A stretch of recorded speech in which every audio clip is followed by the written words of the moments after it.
안녕하세요. 호기심 약사입니다. 오늘은 말씀드린 대로 간 청소에 대한 오해, 간 청소 시 주의사항, 간 청소 후 빨리 회복하는 방법을 말씀드리려고 합니다.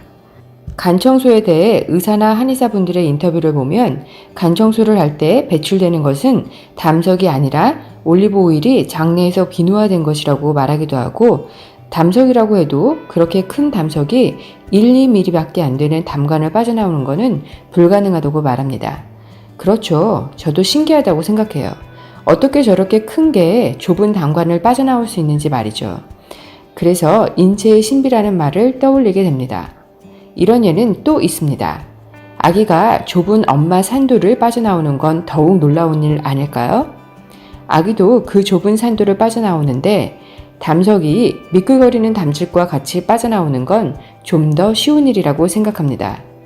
실제로도 담석통 때문에 고통받던 분들이나 심한 고지혈증이셨던 분들이 간 청소를 통해 담석이 빠져나오기도 하고 고지혈증 수치가 정상으로 내려가기도 하는 케이스들이 있습니다. 간 청소를 통해 무조건 담석이 다 빠져나오는 것은 아닙니다. 담낭 깊숙한 곳에 있거나 크고 무거운 것들은 그대로 있기도 하지만 작은 것들이 많이 빠져나와 담즙 분비와 해독이 더 잘 되고 예전보다 좋은 컨디션을 유지할 수 있습니다. 올리브유가 장내에서 비누화된 것이 아니라는 것을 청기누설이라는 TV 프로그램에서 밝혔었죠. 청기누설 프로그램에서 빠져나온 담석을 가지고 연구소에 의뢰했는데 콜레스테롤 덩어리라고 판정을 받았습니다. 단순히 올리브유가 장내에서 뭉친 게 아니란 거죠. 구조 자체가 다르거든요. 또 간 청소를 하면 탈수가 와서 전해질 불균형이 오고 심장 질환자에게는 큰 문제를 일으킬 수 있기 때문에 위험하다고 합니다. 이건 저도 동의합니다. 심장 질환이 있으신 분들은 하지 마세요. 심장에 문제가 있거나 저혈압, 암 환자, 심한 질환을 앓고 계시는 분들은 간 청소를 권하지 않습니다. 주의사항을 반드시 지키셔야 안전하고 건강하게 간 청소를 하실 수 있습니다. 지금부터 간 청소 시 주의사항들에 대해 말씀드릴게요. 주의사항 1.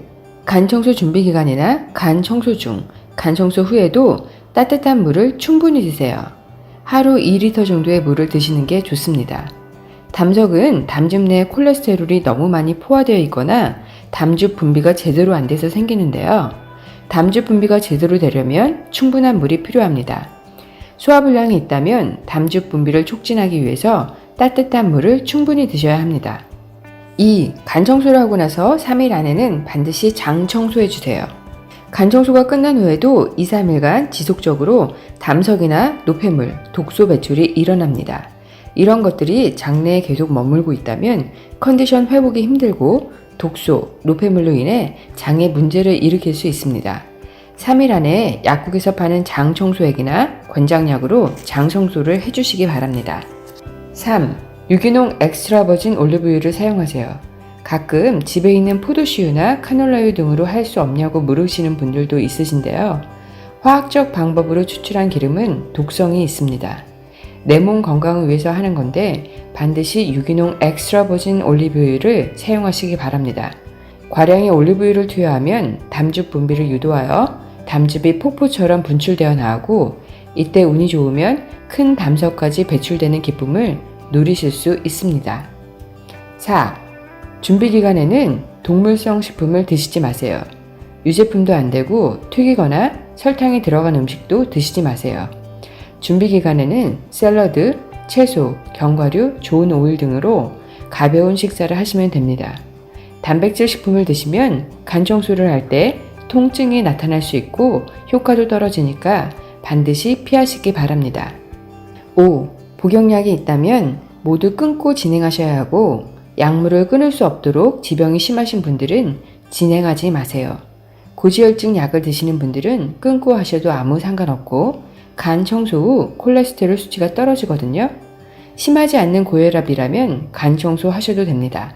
하지만 약을 끊으면 위험하실 수 있는 분들은 절대로 하지 마시기 바랍니다. 6. 저혈압이신 분, 허약하신 분, 허혈성 증상이 있으신 분들은 하지 마세요.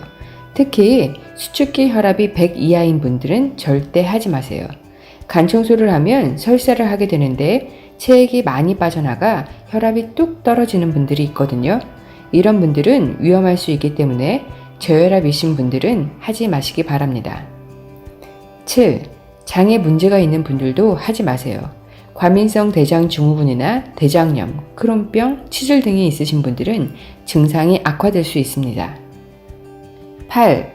간청소 시작 전 그날 오후 4시 이전에 장청소액을 드시거나 관장을 해주세요. 변비가 있거나 장에 내용물이 가득 있으면 울렁거릴 수 있습니다. 미리 장청소를 하시면 오심 구토를 어느 정도 예방할 수 있고 배출된 담석이 빨리 소장을 빠져나가게 도와줍니다. 9. 마금일로 진행 시 기본 열알로 진행하시되 체중이 55kg 이하인 분은 8알, 70kg 이상인 분은 12알로 진행하시면 되고요.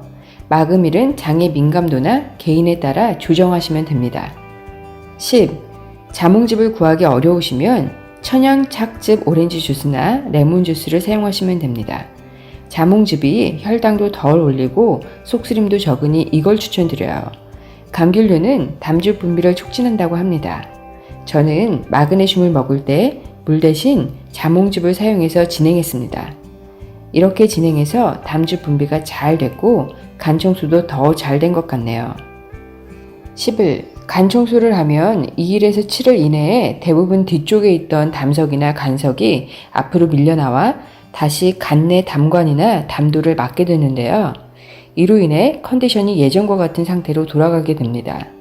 한번 간 청소를 하면 최소 3회 이상 하시고 3에서 6주 사이 간격으로 간 청소를 하시기 바랍니다. 12. 간 청소를 하면 설사를 여러 번 하기 때문에 대부분 혈압도 떨어지고 체액도 많이 부족한 탈수 현상이 일어납니다. 그래서 너무 허약한 분들이나 허혈 증상이 있으신 분들, 저혈압이신 분들은 혈압이 더 떨어지고 입마름, 두통, 구토, 어지럼증, 심한 피로 등의 탈수 증상이 심해집니다. 건강하셨던 분들이라도 간 청소 후에 혈압과 체액을 빠르게 회복시켜야 하는데요. 간 청소 후에 1, 2kg 정도 체중 감량이 일어날 수 있습니다. 하지만 이건 체액이 빠져나간 거지 살이 빠진 건 아니니 살 빠진 거 유지하겠다고 야채만 드시면 절대 안 됩니다. 반드시 간 청소 전에 체중으로 돌려놓아야 합니다. 살을 빼고 싶으시면 여러 차례의 간 청소가 완전히 끝난 후에 그때 빼시기 바랍니다. 간 청소 영상에서 말씀드렸는데요.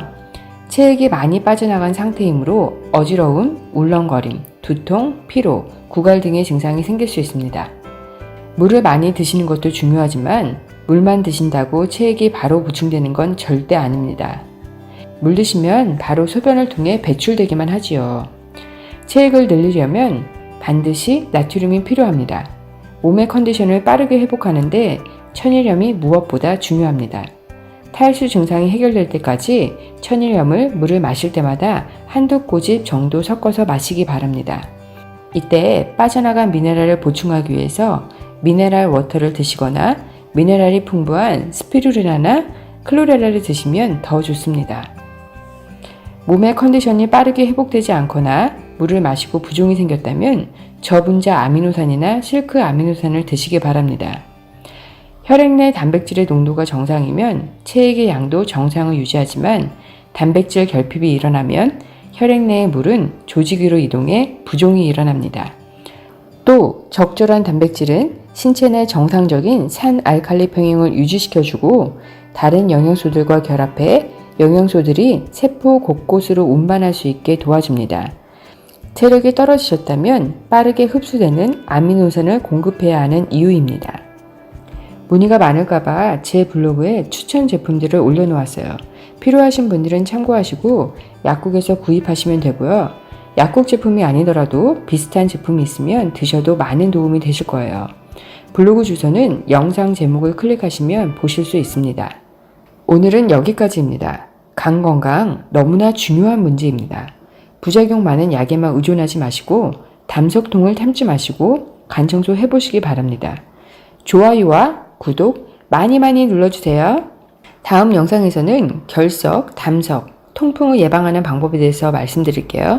생활 습관만 바로잡아도 결석, 담석, 통풍증은 아무것도 아닙니다. 많은 시청 바랍니다. 시청해주셔서 감사합니다. 항상 건강하시고 행복하세요. 감사합니다.